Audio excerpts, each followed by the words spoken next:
नमस्कार, मी गुरुनाथ रत्नाकर कुलकर्णी, राहणार चिंचवड, पुणे. कोरोनाच्या महामारीने पूर्ण जगाला वेठीस धरलं. कोरोनाने सगळ्या जगाला हादरून टाकलं.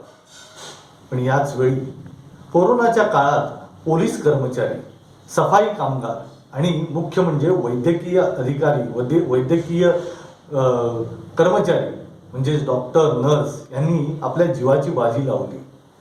दिवस रात्र लोकांची सेवा केली. कोरोना रुग्णांना कोरोना मुक्त करण्यासाठी डॉक्टर्स, नर्स यांनी अक्षरशः जीवाचं रान केलं आणि त्यांचे प्राण वाचवले.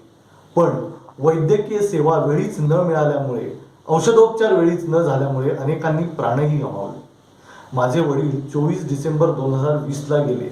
नाही, कोरोना त्यांना शिवूही शकला नाही, कारण ससून रुग्णालयाला पुणे इथं त्यांनी कोरोना रुग्णांसाठी, त्याच्या नातेवाईकांसाठी 51,000 रुपयाची देणगी दिली. त्यांचेच आशीर्वाद म्हणा.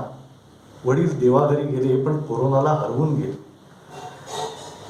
सगळ्यांचेच नातेवाईक, मित्रमंडळी, ओळखीचे ह्या कोरोनाने आपल्याला सोडून गेले.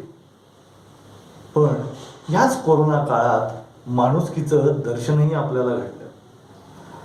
आपल्याला लोक सोडून गेली, पण माणूस मात्र माणसाच्या जवळ आला हे मात्र नक्की.